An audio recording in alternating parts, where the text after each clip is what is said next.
समझदार बेटा। उठ जा नालायक, सुबह के 8 बजने को है, तुझे एग्जाम नहीं देना क्या?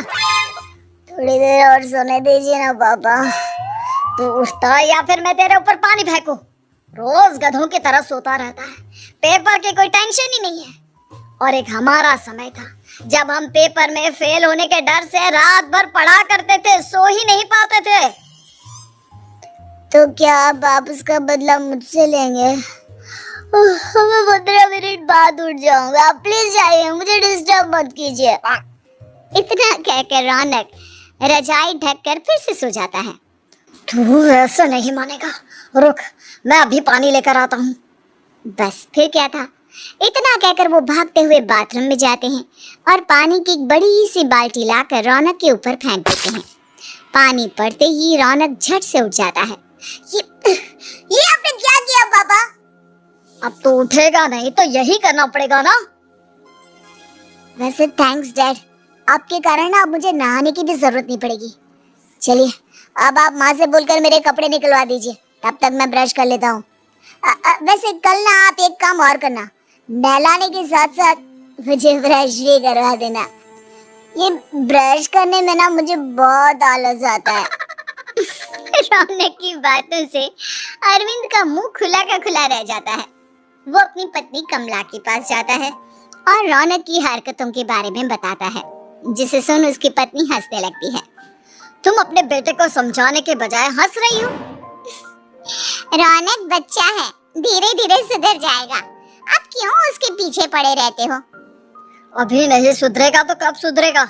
10वीं क्लास में है रौनक, वो अब कोई बच्चा नहीं रहा। अरविंद की इतना बोलते ही वहाँ रौनक भी आ जाता है। क्या डैड, मैंने आपको एक काम दिया था वो भी नहीं हुआ आपसे। अरे क्या हुआ बेटा? माँ, मैंने डैड से बोला था कि वो आपको बोलकर मेरे स्कूल की यूनिफॉर्म निकाल दे, लेकिन मेरे पीछे पड़ने के अलावा इनसे एक काम ढंग से नहीं होता। देख रही हो कमला, देख रही हो अपने लाडले को? अरे आप चुप रहिए जी। चलो बेटा, मैं तुम्हें कपड़े निकाल कर दे देती हूँ। बस ऐसे ही साल पर साल बीतते जाते हैं, लेकिन रौनक के रवैये में कोई बदलाव नहीं आता। वो पहले से भी ज्यादा आलसी और पूरी तरह अपने माता पिता पर निर्भर हो जाता है। 2 साल बाद पता नहीं कहाँ गायब रहता है पूरे दिन, अब तक तो आ जाना चाहिए था। अरे आप इतनी फिक्र क्यों कर रहे हैं उसकी? दोस्तों के साथ खेल रहा होगा, आ जाएगा अभी। ये कोई टाइम है खेलने का?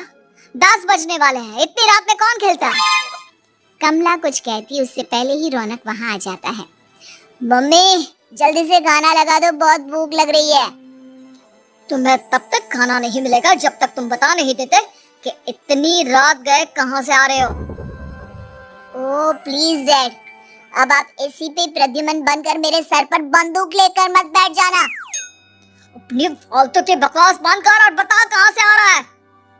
माँ अब समझाइए ना डैड को। बता देना बेटा, इनको भी तसल्ली हो जाएगी। आप बोल रही हैं तो बता देता हूँ, मैं दोस्तों के साथ मूवी देखने गया था, इसलिए देर हो गई। तो इन सब चीजों में मेरे पैसे उड़ाता है? कभी 1 रुपया कमाने के बारे में सोचा है तूने? जब देखो हवा की तरह पैसे उड़ाता रहता है। माँ अब आप इन्हें चुप करा दीजिए, वरना ना मुझे गुस्सा आ जाएगा। अच्छा क्या कर लेगा? बता ना क्या कर लेगा तू? वैसे बात तो ठीक ही है, मैं कर ही क्या सकता हूँ, पैसे तो फिर भी मैं आपसे ही मांगूंगा ना। चलिए अब ये सब बात छोड़िए और मम्मी मेरे लिए खाना लगा दीजिए। अभी लगा देती हूँ बेटा। मैं बता रहा हूँ कमला, एक दिन ये ऐसे ही बिगड़ जाएगा। ओफो, आप क्यों इतना पीछे पड़े रहते हो मेरे बच्चे के? बात की बात में देखेंगे, अभी आप शांति से उसे खाना खाने देंगे। अगले दिन, डैडी मुझे 10,000 रुपए चाहिए। हाँ? अब इतने पैसे क्यों चाहिए तुझे? डैड आप बिना सवाल किए कभी पैसे नहीं दे सकते क्या? जब तक तू बताएगा नहीं तुझे पैसे भी नहीं मिलेंगे। अरे अब आप अपने बेटे को पैसे भी नहीं दे सकते? नालायक, तेरी उम्र के लोग नौकरी करते हैं और एक तू है जो नौकरी करने का नाम ही नहीं लेता कभी। आप लोगों के होते हुए भला मैं नौकरी क्यों करूं? अरे हम कब तक पैसे देंगे तुझे? तुझे भी तो अपने पैरों पर खड़ा होना होगा ना। कौन सा उधार के पैरों पर खड़ा हूँ? अपने ही तो पैरों पर खड़ा हूँ मैं। इसी तरह रौनक दिन प्रतिदिन लापरवाह होता जाता है। उसकी लापरवाही को देखते हुए अरविंद और कमला अपने बेटे की शादी कराने का फैसला लेते हैं और 1 महीने के अंदर अंदर ही रौनक की शादी मेघा नाम की लड़की से करा देते हैं। शादी के कुछ दिन बाद, रौनक मुझे एक अच्छी सी साड़ी चाहिए, आप ला दोगी ना? हाँ क्यों नहीं। कितने तक की आती है साड़ी? यही करीब 5,000 तक की। तुम चिंता मत करो, मैं आज ही डैडी से पैसे मांगकर तुम्हारे लिए साड़ी ले आऊंगा। आप कब तक ऐसे ही अपने पापा से पैसे मांगते रहेंगे? कोई अच्छी सी नौकरी क्यों नहीं कर लेते आप? अरे डैड के होते हुए मुझे नौकरी करने की जरूरत ही क्या है? पर आप ऐसे कब तक उनसे पैसे मांगते रहेंगे? कुछ आपको अपने दम पर भी तो करना होगा ना। अब तुम भी बाकी लोगों की तरह मुझे ज्ञान देना शुरू मत कर देना। साड़ी चाहिए ना तुम्हें, मिल जाएगी बस। इतना कहकर रौनक अपने पिता से पैसे मांगने चला जाता है। डैडी मुझे 5,000 रुपया चाहिए। अब 5,000 क्यों चाहिए तुझे? वो मेघा को साड़ी चाहिए थी। अरविंद आगे बिना कुछ कहे चुपचाप उसे पैसे निकाल कर दे देता है। कुछ दिन बाद, तुम्हें नहीं लगता कमला, रौनक हम पर पहले से भी ज्यादा डिपेंड हो गया है? मुझे तो अब उसके भविष्य की चिंता होने लगी है। कल को हमें कुछ हो गया तो वो क्या करेगा? काश तुमने पहले ये सोच लिया होता तो आज हमारा बेटा इतना लापरवाह नहीं होता। तब मुझे कहाँ पता था कि मेरा लाड प्यार उसे इतना बिगाड़ देगा कि वो इस हद तक लापरवाह बन जाएगा। कोई बात नहीं, अभी भी देर नहीं हुई। मुझे पता है उसे कैसे सुधारा जा सकता है। कैसे? अरविंद कुछ कहता उससे पहले रौनक वहां आ जाता है और पैसों के लिए हाथ फैलाने लगता है। डैड, मैं और मेघा बाहर घूमने जाना चाहते हैं। अरे वाह, ये आज सूरज कहाँ से निकला है? Dad please. अच्छा चलो अब मुद्दे की बात करो। मुझे अब 25,000 चाहिए। अब तुम्हें 1 रुपया भी नहीं मिलने वाला। अगर तुम्हें पैसों की इतनी ही जरूरत है तो कोई ढंग की नौकरी कर लो। मम्मी आप कुछ कहिए ना डैड को। बेटा वो गलत क्या बोल रहे हैं? ये सब हम तेरे भले के लिए ही तो कर रहे हैं। मम्मा मैंने बताया ना आपको, मुझे नहीं करनी कोई जॉब वॉब। तो ठीक है, निकल जाओ हमारे घर से। तुम्हारे जैसे लोगों के लिए मैंने ये घर खड़ा नहीं किया है। जितना ये घर आपका है ना उतना ही मेरा भी है। मैं कहीं नहीं जाने वाला। जाना तो पड़ेगा ही तुझे, क्योंकि अब मैं तेरा कोई भी खर्चा नहीं उठाने वाला। ठीक है, मत उठाइए मेरा खर्चा, मैं अपने दम पर भी जी सकता हूँ।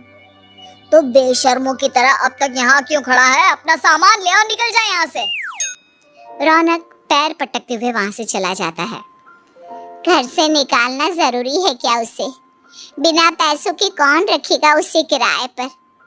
अगर उसका भविष्य सुधारना है तो हमें अपने दिल पर पत्थर रखकर ये कदम उठाना ही होगा। दोनों बात कर रहे होते हैं कि रौनक अपनी पत्नी के साथ एक बड़ा सा बैग लेकर घर से निकल जाता है, लेकिन घर से बाहर उसे कोई भी मुफ्त में अपने घर किराए पर नहीं रखता। अंत में थक हार कर वो फिर से अपने घर चला जाता है। क्या हुआ? थोड़ी देर पहले तो दहाड़ते हुए घर से निकला था, अब क्या हुआ? नहीं रखा ना किसी ने तुझे किराए पर? डैड प्लीज, मैं कुछ दिनों में कोई अच्छी सी नौकरी शुरू कर दूंगा। आप तब तक तो हमें रख लीजिए प्लीज। सुबह से रात हो चुकी है लेकिन कोई हमें रखने को राजी नहीं है। अब आप ही बताइए, इतनी रात को मैं मेघा को लेकर कहाँ जाऊंगा? ठीक है ठीक है, बहू की वजह से मैं तुझे घर पर रख रहा हूँ, लेकिन तू इस घर में एक बेटे की नहीं बल्कि एक किराएदार की हैसियत से रहेगा। 3 महीने है तेरे पास। इन 3 महीनों के अंदर अंदर मुझे तेरी पहली तनख्वाह हाथ में चाहिए, समझ गया? पक्का डैड, इन 3 महीनों के अंदर अंदर तो कोई बढ़िया सी नौकरी ढूंढ ही लूंगा मैं। ऐसे ही धीरे धीरे समय बीतने लगता है और अरविंद के दिए 3 महीनों में से 2 महीने बीत चुके होते हैं। पापा जी ने हमें 3 महीने दिए थे, जिसमें से 2 महीने तो बीत चुके हैं। अब ये आखिरी महीना बचा है। अरे तुम चिंता मत करो, आज मेरा ना 2 जगह इंटरव्यू है, दोनों में से कहीं ना कहीं तो जॉब लगी जाएगी। अच्छा, all the best. Raunak interview के लिए निकल जाता है, जिसके बाद शाम में रौनक घर आता है। कैसा गया इंटरव्यू? आपकी नौकरी लगी या नहीं? अरे पहले सांस तो ले लेने दो अच्छे से।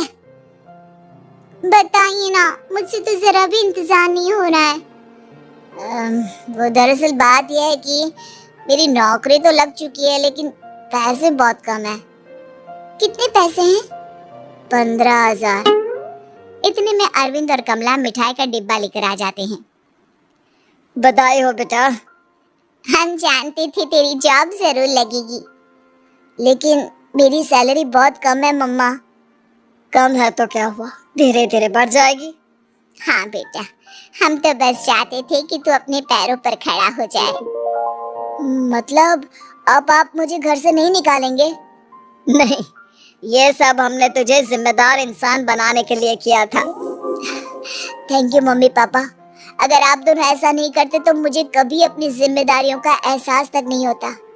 आज आपने मुझे सिखा दिया कि इंसान का अपने पैरों पर खड़ा होना भी जरूरी होता है।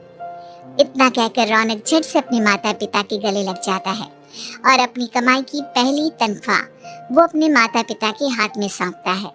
इस तरह रौनक एक गैर जिम्मेदार व्यक्ति से एक जिम्मेदार व्यक्ति बन जाता है।